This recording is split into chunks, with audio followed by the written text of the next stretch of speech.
लड़के को एक लड़की के मर्डर केस में जज साहब उसे फांसी की सज़ा सुना देते हैं और जेलर साहब उस लड़के से पूछते हैं कि बेटे आपकी आखिरी इच्छा क्या है। तो वह लड़का कहता है कि सर जी, हमारी आखिरी इच्छा यह है कि मैं अपनी पत्नी के साथ एक रात जेल के अंदर एक कमरा में रात बिताना चाहता हूँ। तो यह सुनकर जेलर बहुत अचंभे में पड़ जाते हैं कि आज मुझे 20-25 वर्षें हुई हैं इस नौकरी को करते हुए, लेकिन आज तक किसी कैदी ने ये नहीं कहा कि मुझे एक रात के लिए अपनी पत्नी के पास रहना है। दोस्तों, कहानी क्या है हम आप लोगों को कहानी सुनाएंगे। बने रहिए हमारे यूट्यूब चैनल में। आप सभी का स्वागत है। मेरा नाम है संजीव कुशवाहा। मैं उत्तर प्रदेश के शाहजहाँपुर ज़िले से हूँ। और जो है हमारी वीडियो अच्छी लगे तो लाइक, कमेंट और चैनल को सब्सक्राइब ज़रूर करिए।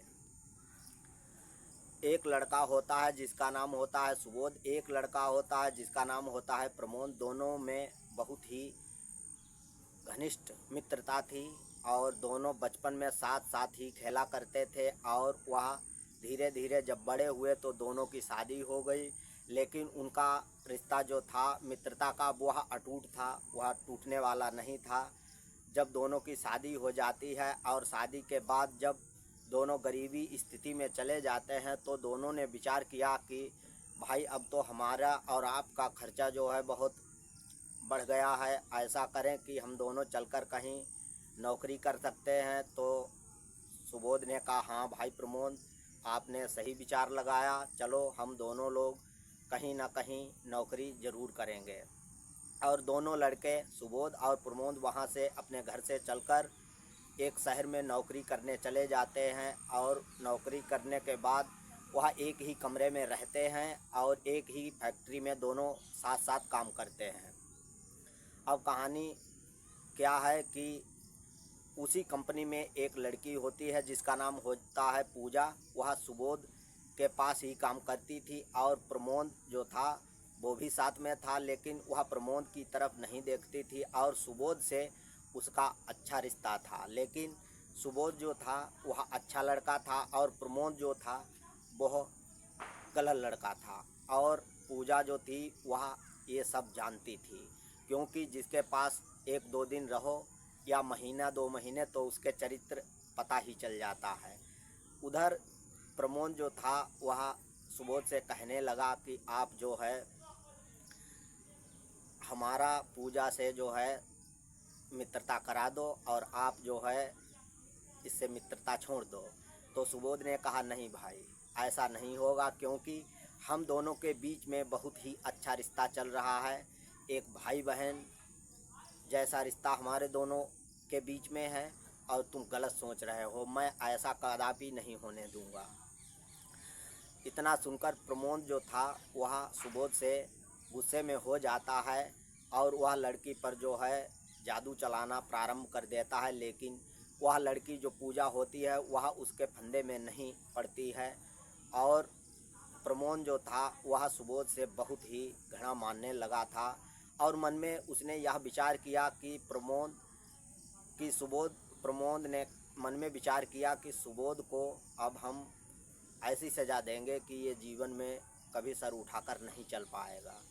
उधर क्या काम होता है, पूजा और सुबोध के बीच में इतना अच्छा रिश्ता चल रहा था कि दोनों एक दूसरे के साथ खाना खाते थे फैक्ट्री में और एक दूसरे के रूम पर चले भी जाते थे।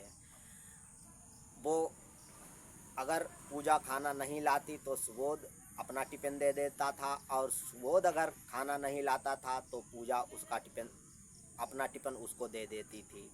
धीरे धीरे समय बीतता गया। एक दिन पूजा ने कहा कि भाई सुबोध, हम आपके रूम पर आएंगे कल। तो सुबोध ने कहा ठीक है, जब इच्छा हो चलिए आना। तो दूसरे दिन जो होता है कि पूजा सुबोध के कमरे पर पहुंचती है और वहां से जो है कमरे पर जब पहुंचती है तब सुबोध कमरे से निकलकर साग सब्जी लेने के लिए मार्केट के लिए चला जाता है। और उसी बीच प्रमोद जो था वह उसके कमरे में दाखिल हो जाता है और वह पूजा से कहता है कि अब सुबोध यहाँ नहीं है, आप जो है मेरे साथ शारीरिक संबंध बनाओ। लेकिन पूजा जो होती है वह अच्छी लड़की होती है और वह कहती है कि नहीं, मैं ऐसा कदापि नहीं करूँगा, क्योंकि हमारे और सुबोध के बीच बहुत ही अच्छा रिश्ता चल रहा है। अगर आप सोचते हो वो रिश्ता नहीं है, हमारा और सुबोध के बीच में एक भाई बहन जैसा रिश्ता है, एक मित्रता अटूट है जो कभी टूटने वाली नहीं है। लेकिन आप इसका नाजायज़ फ़ायदा उठाना चाहते हैं। तो प्रमोद ने कहा कि नहीं, अगर आप मेरी बात नहीं मानोगी तो हम आपको मार देंगे। इसी बीच पूजा जो थी वह उसकी बात पर सहमत नहीं होती है और वह जो होती है उसको अनाप शनाप कहती है। तो उसी बीच प्रमोद जो था वह पूजा को मार देता है गर्दन काट कर, और उसी बेड के नीचे जो सुबोध का बेड पड़ा हुआ था कमरे में उसी के नीचे डाल देता है। और सुबोध जब तक मार्केट से लौट कर आता है तब तक प्रमोद जो था वह पुलिस को सूचना भी दे देता है कि फला कमरे में एक लड़की का जो है कांड हो चुका है और वह मृतशैया पर पड़ी हुई है। और सुबोध जो है वो मार्केट से जब तक लौट कर आता है तो उसी कमरे पर, अपने कमरे पर आता है तो वहाँ देखता है कि पुलिस जो है वह जो पुलिस खड़ी हुई है और वह पुलिस तुरंत ही उस लड़के सुबोध को गिरफ्तार कर लेती है। प्रमोद तो सूचना ही दे देता है, तो उसी सूचना के आधार पर पुलिस जो है सुबोध को पकड़ लेती है और सुबोध को ले जाकर कोर्ट में दाखिल करती है। और वहाँ जज साहब उस सुबोध को जो है फांसी की सज़ा सुना देते हैं। जब सुबोध को फांसी की सज़ा होती है तो जज साहब जो है उस सुबोध को फांसी की सज़ा सुनाते हैं। तो जेलर साहब कहते हैं कि बेटे, आपकी आखिरी इच्छा क्या है? अगर आपकी कोई आखिरी इच्छा हो तो बताओ, परसों तुमको फांसी लगा दी जाएगी। तो सुबोध कहता है, सर अगर हमें फांसी ही लगवानी है तो मेरी आखिरी इच्छा यह है कि मैं अपनी पत्नी के साथ एक रात जेल में एक रात व्यतीत करूंगा। तो जेलर साहब यह बात सुनकर दंग रह जाते हैं और कहते हैं कि बेटे, मुझे आज 25 बरसें हुई हैं इस नौकरी को करते हुए, लेकिन आज तक मैंने ऐसी बात किसी के मुखारबिंदु से नहीं सुनी जो आपने कही है। लेकिन आपकी जो है बात हम सुनेंगे और पूरी भी करेंगे। तुरंत जो होता है वह जेलर साहब सिपाही को बुलाकर और उस सुबोध के घर सूचना भेजते हैं और उसकी पत्नी से कहते हैं कि आपके पति एक रात के लिए जेल में आपसे मिलना चाहते हैं, चलिए आओ। तो पत्नी, उसकी सुबोध की जो पत्नी होती है वह ये बात सुनकर तुरंत ही वहाँ से जेल के लिए प्रस्थान करती है और जेल में जाकर मिलती है। उधर जेलर साहब जेल में जो है एक कमरा निजी उस सुबोध के लिए निश्चित करते हैं और उसी कमरे में सीसीटीवी कैमरे का इंतजाम कर देते हैं और वॉइस रिकॉर्डर को लगाकर जेलर साहब अपने ऑफिस में वहाँ वॉइस रिकॉर्डर का जो था वो रिलीजन वहाँ सुनने के लिए अपने यहाँ गुप्त चर लगा देते हैं और 2 सिक्योरिटी गार्ड भी गेट पर तैनात कर दिए जाते हैं। उधर क्या काम होता है कि सुबोध की पत्नी जब आती है तो वह फूट फूट कर रोने लगती है शाम के टाइम। उधर जेलर साहब जो होते हैं उन दोनों की बातें बड़े ध्यान से सुन रहे होते हैं। जब पत्नी रो रो कहती है कि आपने ऐसा क्यों किया, क्योंकि हम आपकी पत्नी हैं, आपने जो था वो हमारे होते हुए एक लड़की के साथ ऐसा काम क्यों किया, और अगर किया भी है तो उसे मार क्यों डाला। तो सुबोध रो रो कर कहता है कि नहीं, ऐसा मैंने कुछ भी नहीं किया जो जिस पर आप शक कर रही हैं, मैंने ऐसा कोई गलत काम नहीं किया।